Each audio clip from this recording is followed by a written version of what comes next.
Hello everyone, and welcome to another live episode of the Alex Nitzberg Show. I'm Alex Nitzberg, and today, as you can see on the thumbnail, I'm going to be talking about YouTube finally allowing Trump to post new videos again. And also, I'm going to be talking about some Ron DeSantis Trump-related stuff, including that Representative Chip Roy of Texas, a congressman, he has endorsed Ron DeSantis, even though Ron DeSantis has not announced that he's running. He has not made an official announcement. And then I'm also going to cover some of the stuff that Trump's been saying about DeSantis, because even though DeSantis hasn't made an announcement, Trump has been attacking him. Hey, and thank you for that thumbs up right there. I should mention that I'm going to start mentioning that at the beginning of these streams. If you are watching this, please give me a thumbs up. I would appreciate that. Thank you for that. And if you have any comments or questions during the stream, leave them in the chat, and then I may or may not, depending on what you say, mention that at the end of the stream. So also, I'm going to be covering something pretty twisted that's going on, which is that New York Attorney General Leticia James is advertising a drag story hour in New York, so that's pretty sick. And I'm also going to talk about Janet Yellen and her claim that her claim that the banking system is, quote, sound. So let's get started with, let me switch my camera to my Chrome tab. All right, so first thing here. Here's this tweet from YouTube Insider. It says, starting today, and this tweet was put out on Friday, so this is not actually today, but so basically starting Friday, the Donald J. Trump channel is no longer restricted and can upload new content. We carefully evaluated the continued risk of real-world violence while balancing the chance for voters to hear equally from major national candidates in the run-up to an election. And then they say here, this channel will continue to be subject to our policies just like any other channel on YouTube. Now, in January 2021, YouTube stopped Trump from being allowed to upload new videos. And I also believe that they disabled comments on his post. But if you look at the comments section on his post now, you can see yesterday people started posting comments and stuff. But so it's been more than 2 years that he's been banned from posting new videos on YouTube. And if you've been paying attention, in January of 2021, Twitter basically shut down Trump's account, and Facebook, Meta, which owns Facebook and Instagram, took action against him too. So. But everybody's basically been, reversing course, because after Elon Musk took over Twitter last year, he allowed Trump back on the platform. He actually ran a poll asking people whether he should allow Trump back on. But even before he had taken over the company, he had made it sound like he didn't think Trump should have been kicked off. So Twitter let him back on last year. And then earlier this year, in fact, I'll show you right here. Earlier this year, Meta put out a statement, and it says, and this was in January, they put out the statement, we will be ending the suspension of Mr. Trump's Facebook and Instagram accounts in the coming weeks. But anyway, here's the video that Trump posted on YouTube yesterday. It says, I'm back. Sorry to keep you waiting. Complicated business. Complicated. That's actually a clip from his 2016 election victory speech, but it's kind of funny considering the I'm back, he's returning. He also posted that over on Facebook right here as well yesterday.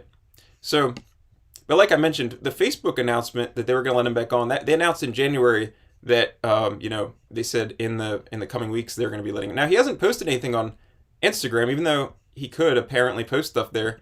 He hasn't posted anything here. Look, 114 weeks ago, so he hasn't been posting anything there. And as you know, he's been using Truth Social during the time where he was banned a lot of places.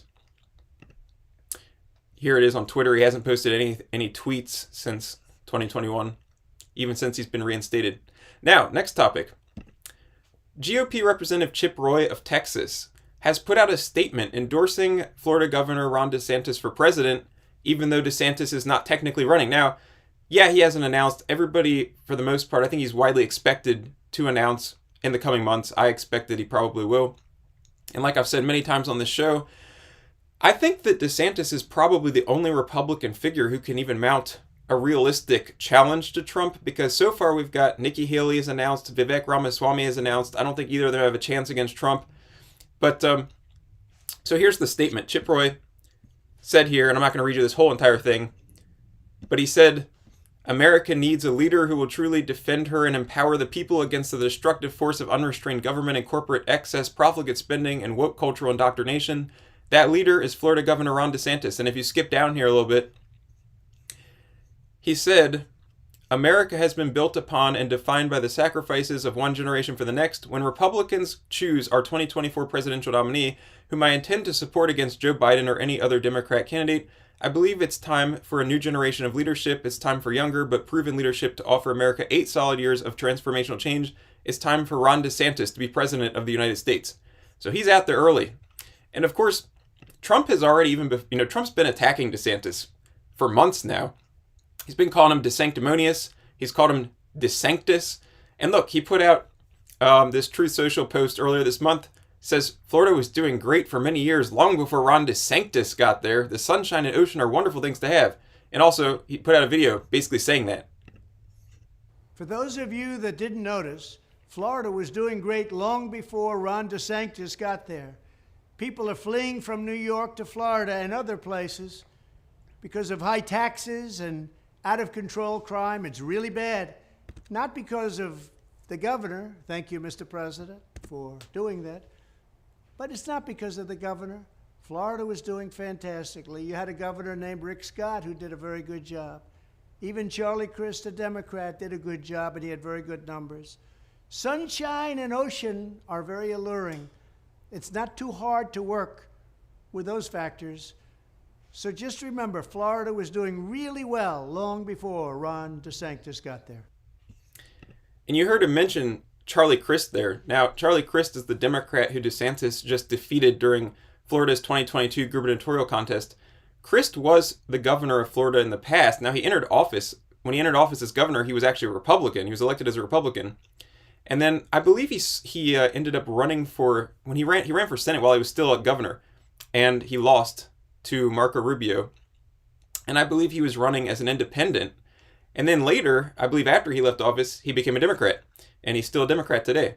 So here's another thing Trump's saying about DeSantis. He's calling DeSantis, here it is. Yeah, Ron reminds me of Mitt Romney. He's like a twin. So he's comparing Ron DeSantis to Mitt Romney. And also he's called him a rhino. Ron DeSanctimonious. Now, rhino stands for Republican in name only. It's a negative, a pejorative term that, Republicans use to attack non-conservative Republicans, basically. Or I shouldn't say Republicans. I should say it's a term conservatives would probably use to attack a Republican who's not that conservative. Which, as I've mentioned, there are way too many Republicans who are not sufficiently conservative. We have many Republicans in Congress, but not many conservatives, I would say. We could use more conservatives. It would be good if all the Republicans were actually conservative. All right, and then I'm going to cover this here. This is New York Attorney General Leticia James. This is an Instagram page. Drag Story Hour with New York State Attorney General Leticia James. Why? I mean, seriously, why? And it says, families with children are invited to join Attorney General James' drag storytellers and city and state elected leaders on Sunday, March 19th. Now, obviously this is twisted and wrong, but it's like, why is this happening? And then there's an Eventbrite post. Oh, look, the tickets are sold out. And it says, let's see, if you go down here, the event's going to be held at this lesbian, gay, bisexual, and transgender community center. And it says that the event is proudly co-sponsored by, and there's this big old list, but check this out. The list includes a bunch of officials, government officials. And for instance, it's got council members, and I believe that's for the New York City Council. And it's also got assembly members for the New York State Assembly, state legislature, basically. And then there's one state senator who's mentioned. And I wrote about this earlier this week. And I looked up to check, and these people are all Democrats. Every single one of these people listed here is a Democrat. Now, who's surprised by that? Probably nobody, but I checked, and they're all Democrats. So that's going on. And I was just going to mention, to tie in with that, last year, New York Mayor Eric Adams had this statement praising these drag storytime events. And it says, here we go. The goal is not only for our children to be academically smart, but also emotionally intelligent. Drag storytellers and the libraries and schools that support them are advancing a love of diversity, personal expression, and literacy that is core to what our city embraces.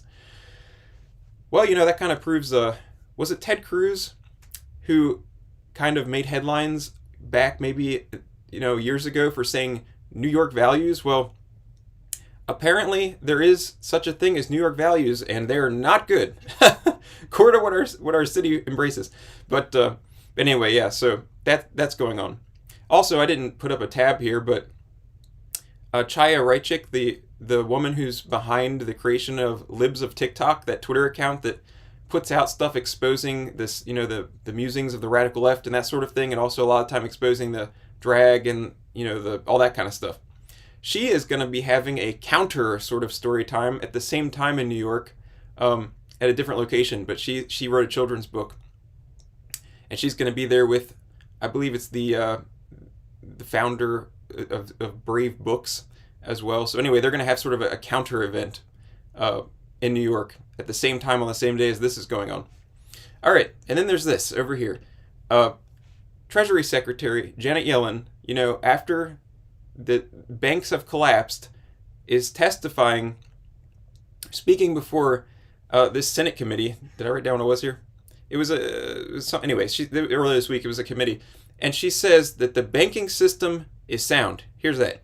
I can reassure the members of the committee that our banking system is sound and that Americans can feel confident that their deposits will be there when they need them.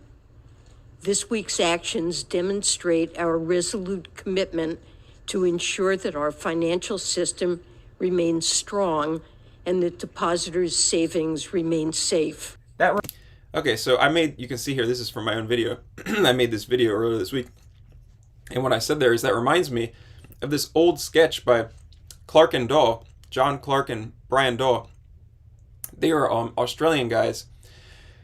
Sadly, I looked it up, and I believe it was John Clarke. He passed away, so that's sad. Now, if you've never heard of them before, I would recommend getting on YouTube and looking up The Front Fell Off. And that's a sketch they did that's really funny. But this sketch, you can see here, it just reminded me of when Janet Yellen said the banking system is sound. It reminded me of this. President Bush, thanks for your time. It's very good to be talking to you. Are you happy with the way the world's going at the moment? The world is basically sound. Do you have any concerns about the U.S. economy? The U.S. economy is basically sound. It's basically sound. Well, I'm speaking in particular about the U.S. banking sector. The banking sector in the U.S. is basically sound. It's basically sound. But we're getting news here that there's been a huge bailout of two of the biggest mortgage lenders in the U.S. Those reports are basically sound. They're basically very sound. Some economists are saying that this is in fact a meltdown. The meltdown is basically sound. The meltdown is sound? Basically sound. It's sound, basically. Well, how can the meltdown be sound if the banking sector is also sound? They're both basically sound. The meltdown and the banking sector are both basically sound. So yeah, the meltdown is basically sound. Anyway, that's pretty funny. And if you've never heard of them, you can look them up on YouTube. They have some funny stuff. And I also thought this was funny. You can see here, Bitcoin Magazine put out this tweet. It's like saying, you know, while she's saying that the banking system is sound, they're like, here's the banking system. And it's this, it's a screenshot from a SpongeBob episode, which is pretty funny, where he's, you know, everything's on fire. So that's pretty funny. So that is it, I think. Was that it? I think that was it for today. So thank you guys for watching this episode of the Alex Nitzberg Show. And if you want to join me again next Saturday, I've been doing these live streams on Saturdays at 3:30 p.m. So please come back next Saturday for the next live stream. Also, check out the other videos. I post other videos sometimes during the week and shorts and stuff like that. And also, you can subscribe to me on Rumble. So if you haven't subscribed to me on Rumble yet, please do that. And subscribe to me on YouTube if you haven't done that. Please give me a thumbs up if you enjoyed this video. So thanks for watching this episode, and join me next week for another one. Have a great day.